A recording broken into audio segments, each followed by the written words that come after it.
Shalom, selamat bergabung dalam program Baca Alkitab setiap hari. Saya berdoa semoga Bapak Ibu Saudaraku semua diberkati Tuhan melalui pendengaran dan perenungan firman Tuhan setiap hari. Selamat mendengar dan merenungkan. Tuhan Yesus memberkati.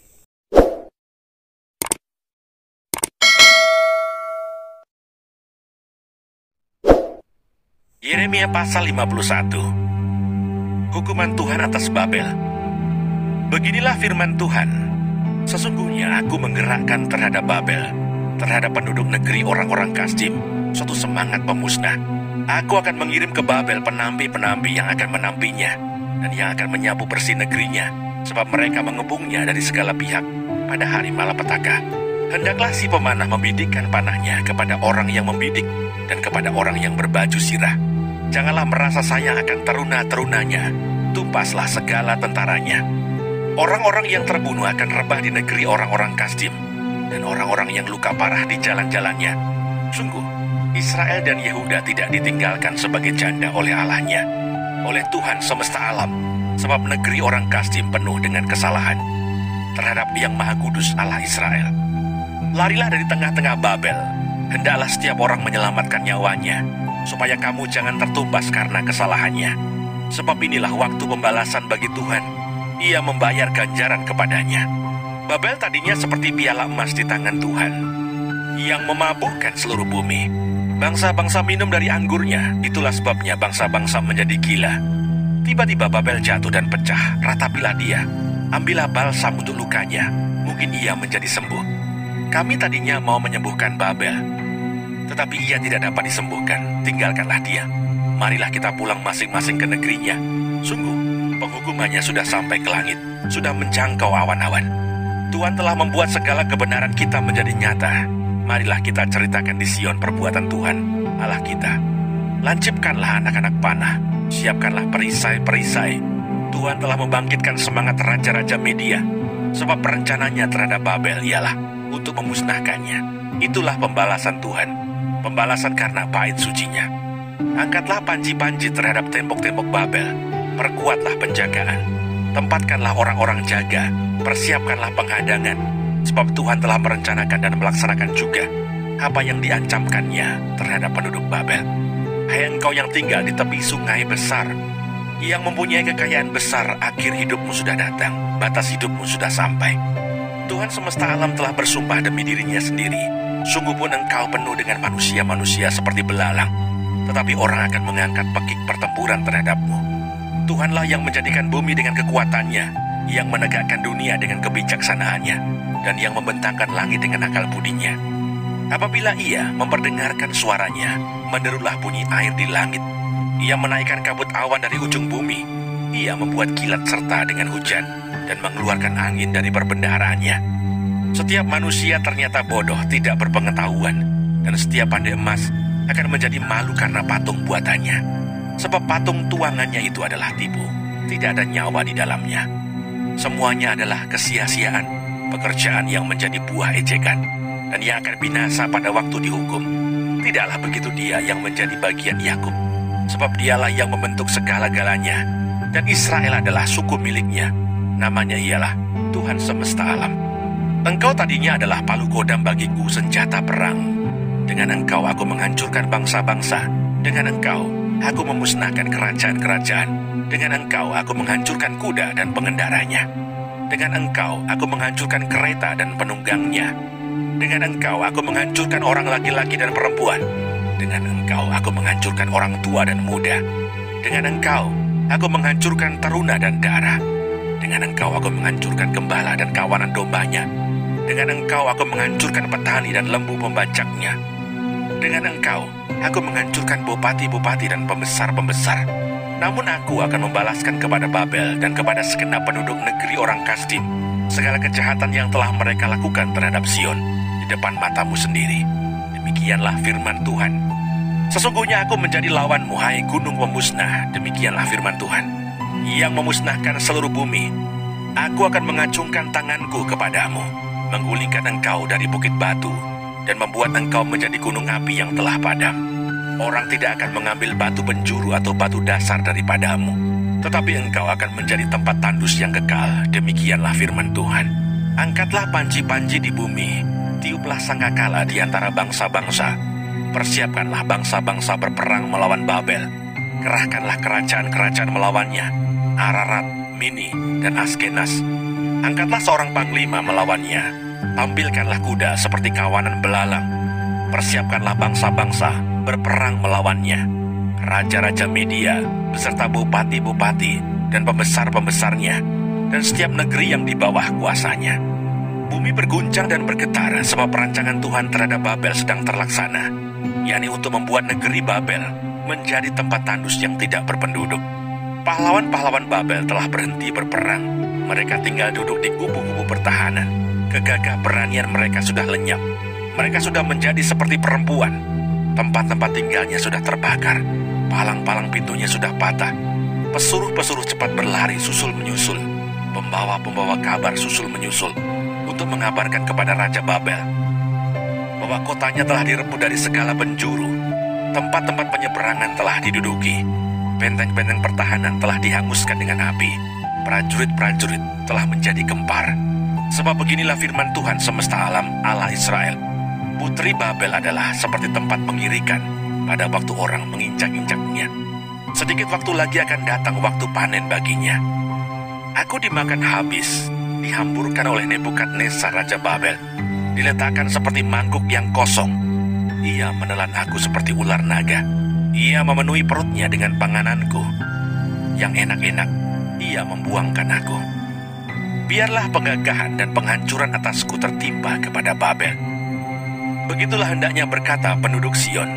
Biarlah darahku tertimpa kepada penduduk negeri orang Kasdim. Begitulah hendaknya berkata Yerusalem. Sebab itu beginilah firman Tuhan. Sesungguhnya aku akan memperjuangkan perkaramu dan akan melakukan pembalasan untukmu. Aku akan mengeringkan lautnya dan akan menggersangkan sumber airnya.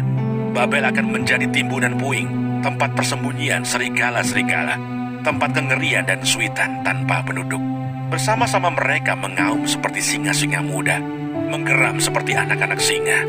Jika mereka merasa panas, aku akan menyediakan perjamuan bagi mereka, akan membuat mereka mabuk, supaya mereka menjadi pusing dan jatuh tertidur untuk selama-lamanya. Tidak akan bangun-bangun lagi. Demikianlah firman Tuhan. Aku akan merebahkan mereka untuk dibantai seperti anak-anak kambing, seperti domba-domba jantan dan kambing-kambing jantan. Betapa sesak direbut, dan negeri pujian seluruh bumi diduduki. Betapa Babel menjadi kengerian di antara bangsa-bangsa. Laut telah naik meliputi Babel. Gelombang-gelombangnya yang menderu telah melingkupinya. Kota-kotanya sudah menjadi tempat tandus, menjadi negeri yang kering dan padang belantara. Negeri yang tidak didiami oleh seorang pun, dan yang tidak dilewati oleh seorang manusia pun. Aku akan menghukum dewa Bel di Babel, dan akan mengeluarkan dari mulutnya apa yang ditelannya. Bangsa-bangsa tidak akan datang lagi mengalir kepadanya. Tembok Babel pun sudah runtuh.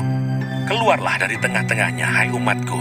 Hendaklah setiap orang menyelamatkan nyawanya dari murka Tuhan yang menyala-nyala itu. Biarlah hatimu jangan kecut dan takut karena kabar yang terdengar di negeri. Apabila tahun ini datang kabar ini, dan tahun kemudian kabar itu. Apabila kekerasan merajalela di negeri dan penguasa lalim melawan penguasa lalim. Sebab itu sesungguhnya waktunya akan datang bahwa aku akan menghukum patung-patung Babel. Seluruh negerinya akan menjadi malu, dan semua orangnya yang terbunuh akan rebah di tengah-tengahnya. Maka langit dan bumi serta segala apa yang ada di dalamnya akan bersorak-sorai tentang Babel. Apabila dari utara datang kepadanya para perusak itu, demikianlah firman Tuhan. Babel akan jatuh oleh karena orang-orang yang mati terbunuh di antara Israel, sama seperti jatuhnya orang-orang yang mati terbunuh di seluruh bumi oleh karena Babel. Kamu orang-orang yang terlupu dari pedang, pergilah, janganlah berhenti. Ingatlah dari jauh kepada Tuhan, dan biarlah Yerusalem timbul lagi dalam hatimu. Kami malu, sebab kami telah mendengar tentang aib. Noda meliputi muka kami, sebab orang-orang asing telah memasuki tempat-tempat kudus di rumah Tuhan. Sebab itu sesungguhnya waktunya akan datang, demikianlah firman Tuhan, bahwa aku akan menghukum patung-patungnya, dan di seluruh negerinya akan mengerang orang-orang yang luka tertikam. Sekalipun Babel naik ke langit dan sekalipun dibuatnya kubu tak terhampiri di tempat tingginya. Atas perintahku akan datang para perusak kepadanya. Demikianlah firman Tuhan. Dengar, ratap dari Babel dan kehancuran besar dari negeri orang Kasdim. Sebab Tuhan merusakkan Babel dan menghentikan suaranya yang besar.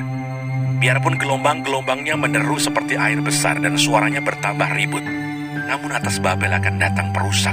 Para pahlawannya akan tertangkap dan busur-busurnya akan hancur. Sebab Tuhan adalah Allah pembalas. Tentulah Ia akan mengadakan pembalasan. Aku akan membuat mabuk para pemukanya, orang-orang bijaksananya, para bupatinya, para pembesarnya dan para pahlawannya, sehingga mereka jatuh tertidur untuk selama-lamanya, tidak akan bangun-bangun lagi. Demikianlah firman Sang Raja yang Tuhan semesta alam namanya. Beginilah firman Tuhan semesta alam. Tembok-tembok tebal Babel akan disamaratakan, dan pintu-pintu gerbangnya yang tinggi akan dibakar dengan api, sehingga bangsa-bangsa bersusah-susah untuk yang sia-sia, dan suku-suku bangsa berlelah untuk api saja. Pesan yang diberikan Nabi Yeremia kepada Seraya bin Neria bin Mahseya ketika Seraya pergi bersama-sama Sedekia Raja Yehuda ke Babel pada tahun yang keempat dari pemerintahannya.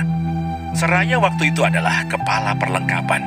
Yeremia telah menuliskan dalam sebuah kitab segenap malapetaka yang akan menimpa Babel, yakni segala perkataan yang tertulis di sini mengenai Babel. Kata Yeremia kepada Seraya, "Jika engkau tiba di Babel, maka ikhtiarkanlah supaya engkau dapat membacakan segala perkataan ini, dan katakanlah, Tuhan, engkau telah berfirman tentang kota ini, bahwa engkau akan melenyapkannya, sehingga tidak ada lagi yang diam di dalamnya, baik manusia maupun hewan, dan sehingga kota ini akan menjadi tempat tandus untuk selama-lamanya. Apabila engkau selesai membacakan kitab ini, maka ikatlah sebuah batu kepadanya, lalu lemparkanlah ia ke tengah-tengah sungai Efrat sambil berkata, beginilah Babel akan tenggelam dan tidak akan timbul-timbul lagi, oleh karena malapetaka yang kudatangkan atasnya." Sampai disinilah perkataan-perkataan Yeremia.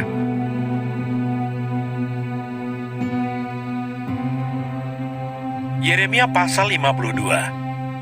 Zedekia Raja Yehuda, runtuhnya kerajaan Yehuda. Zedekia berumur 21 tahun pada waktu ia menjadi raja, dan 11 tahun lamanya ia memerintah di Yerusalem. Nama ibunya ialah Hamutal binti Yeremia dari Libna. Ia melakukan apa yang jahat di mata Tuhan, tepat seperti yang telah dilakukan Yoyakim.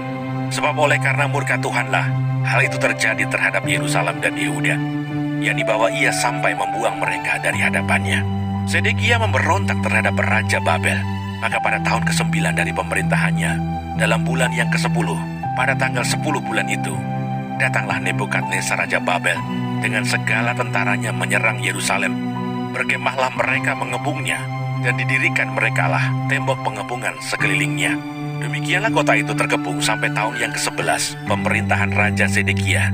Pada tanggal 9 bulan yang keempat, ketika kelaparan sudah merajalela di kota itu, dan tidak ada lagi makanan pada rakyat negeri itu, maka dibelah oranglah tembok kota itu. Melihat hal itu, maka melarikan dirilah raja dengan semua tentara meninggalkan kota itu pada waktu malam melalui pintu gerbang antara kedua tembok yang ada di dekat taman raja. Sekalipun orang Kasdim mengepung kota itu sekeliling, mereka lari menuju ke Araba Yordan. Tetapi tentara Kasdim itu mengejar raja dari belakang dan mencapai Zedekia di dataran Yeriko.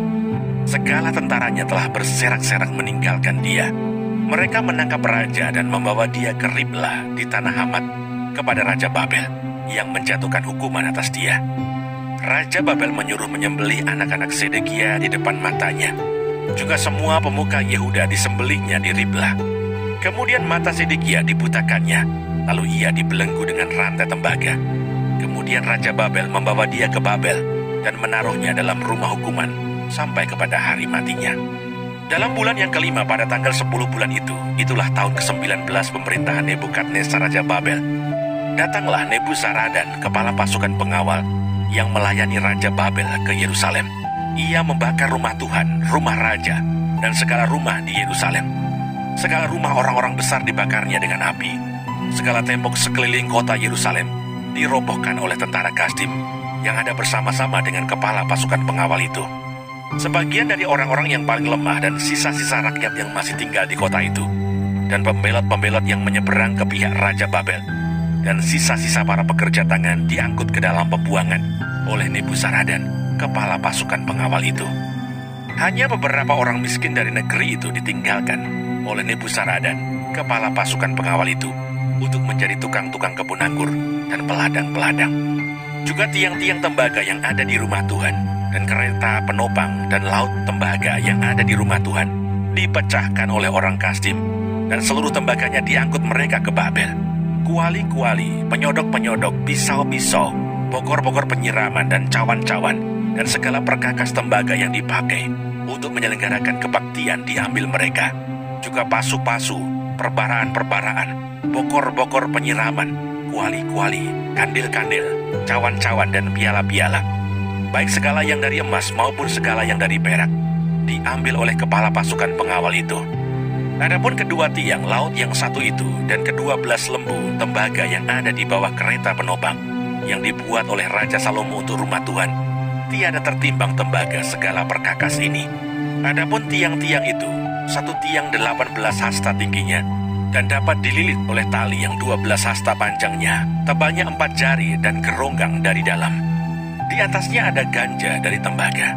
Tinggi ganja yang satu itu 5 hasta, dan jala-jala dan buah-buah delima ada di atas ganja itu sekeliling, semuanya dari tembaga. Dan tiang yang kedua seperti itu juga. Mengenai buah delima, ada 96 buah delima yang merupakan gambar timbul. Seluruhnya, buah-buah delima itu ada 100 pada jala-jala itu berkeliling. Lalu kepala pasukan pengawal itu menangkap Seraya imam kepala dan Sefanya imam tingkat 2 dan ketiga orang penjaga pintu. Dari kota itu ditangkapnya seorang pegawai istana yang diangkat mengepalai prajurit-prajurit dan 7 orang pelayan pribadi raja yang terdapat di kota itu. Dan panitera panglima tentara yang mengerahkan rakyat negeri menjadi tentara, dan 60 orang dari rakyat negeri yang terdapat di tengah-tengah kota itu. Nebuzaradan, kepala pasukan pengawal, menangkap mereka dan membawa mereka kepada Raja Babel di Riblah. Lalu Raja Babel menyuruh membunuh mereka di Riblah di tanah Hamat. Demikianlah orang Yehuda diangkut ke dalam pembuangan dari tanahnya. Inilah jumlah rakyat yang diangkut ke dalam pembuangan oleh Nebuzaradan dalam tahun ke-7, 3.023 orang Yehuda. Dalam tahun ke-18 zaman Nebukadnezar, 832 jiwa dari Yerusalem. Dalam tahun ke-23 zaman Nebukadnezar, diangkut ke dalam pembuangan oleh Nebuzaradan, kepala pasukan pengawal, 745 jiwa orang Yehuda. Seluruhnya berjumlah 4.600 jiwa. Yoyakin dikasihani. Kemudian dalam tahun ke-37 sesudah Yoyakin Raja Yehuda dibuang, dalam bulan yang ke-12, pada tanggal 25 bulan itu, maka Ewil Merodah Raja Babel dalam tahun ia menjadi raja, menunjukkan belas kasihannya kepada Yoyakin Raja Yehuda dengan melepaskannya dari penjara. Ewil Merodah berbicara baik-baik dengan dia dan memberikan kedudukan kepadanya lebih tinggi daripada kedudukan raja-raja yang bersama-sama dengan dia di Babel. Yoyakin boleh mengganti pakaian penjaranya dan boleh selalu makan roti di hadapan raja selama hidupnya. Dan tentang belanjanya, Raja Babel selalu memberikannya kepadanya, sekadar yang perlu tiap-tiap hari selama hidupnya sampai hari matinya.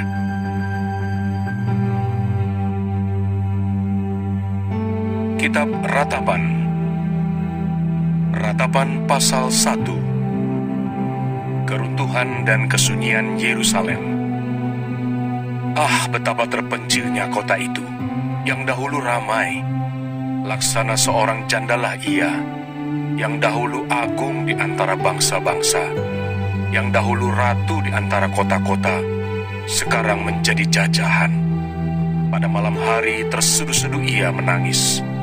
Air matanya bercucuran di pipi. Dari semua kekasihnya, tak ada seorang pun yang menghibur dia. Semua temannya mengkhianatinya. Mereka menjadi seterunya.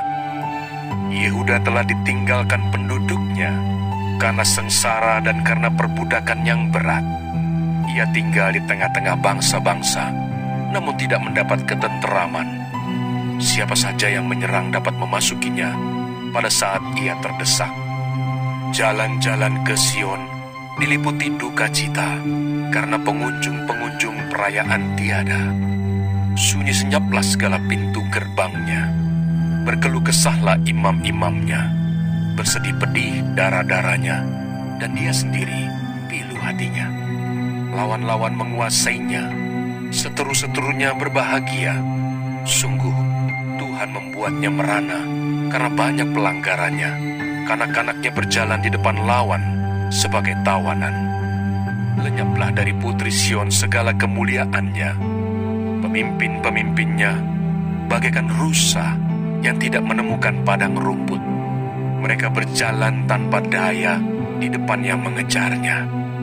Terkenanglah Yerusalem pada hari-hari sengsara dan penderitaannya akan segala harta benda yang dimilikinya dahulu kala, tatkala penduduknya jatuh ke tangan lawan dan tak ada penolong baginya.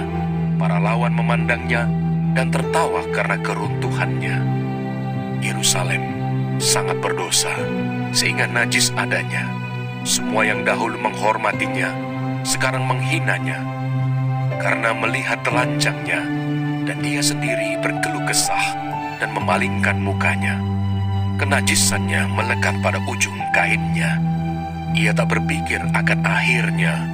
Sangatlah dalam ia jatuh. Tiada orang yang menghiburnya. Ya Tuhan, lihatlah sengsaraku, karena si seteru membesarkan dirinya. Si lawan mengulurkan tangannya kepada segala harta bendanya. Bahkan harus dilihatnya bagaimana bangsa-bangsa masuk ke dalam tempat kudusnya. Padahal Engkau ya Tuhan telah melarang mereka untuk masuk jemaah-Mu. Berkeluh kesah seluruh penduduknya sedang mereka mencari roti.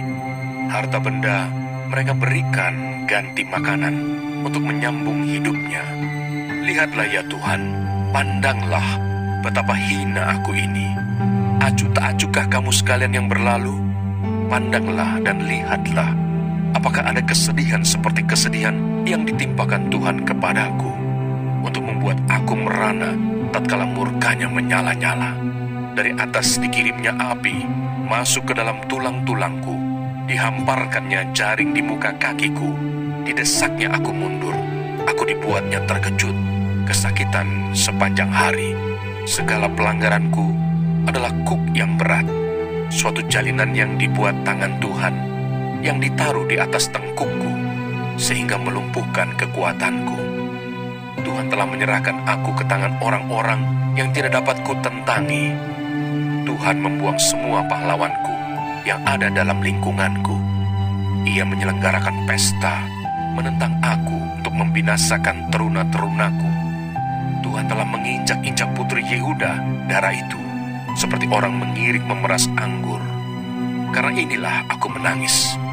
Mataku mencucurkan air, karena jauh daripadaku penghibur yang dapat menyegarkan jiwaku. Bingunglah anak-anakku, karena terlampau kuat si seteru. Sion mengulurkan tangannya, tapi tak ada orang yang menghiburnya. Terhadap Yakub dikerahkan Tuhan, tetangga-tetangganya sebagai lawan. Yerusalem telah menjadi najis di tengah-tengah mereka. Tuhanlah yang benar, karena aku telah memberontak terhadap firman-Nya. Dengarlah hai segala bangsa, dan lihatlah kesedihanku. Darah-darahku dan teruna-terunaku pergi sebagai tawanan. Aku memanggil kekasih-kekasihku, tetapi mereka memperdayakan aku. Imam-imamku dan para tua-tuaku telah mati semuanya di kota, tatkala mencari makan bagi dirinya untuk menyambung hidupnya. Ya Tuhan, lihatlah betapa besar ketakutanku, betapa gelisah jiwaku. Hatiku terbolak-balik di dalam dadaku, karena sudah melampaui batas aku memberontak. Di luar, keturunanku dibinasakan oleh pedang. Di dalam rumah, oleh penyakit sampar. Dengarlah bagaimana keluh kesahku, sedang tiada penghibur bagiku. Seteru-seteruku mendengar tentang kecelakaanku. Mereka gembira karena Engkau yang mendatangkannya. Datanglah kiranya hari yang telah Engkau umumkan itu, dan biarlah mereka menjadi seperti aku. Biarlah segala kejahatan mereka datang ke hadapan-Mu, dan perbuatlah kepada mereka seperti Engkau telah perbuat kepadaku, oleh karena segala pelanggaranku, karena banyaklah keluh kesahku dan pedih hatiku.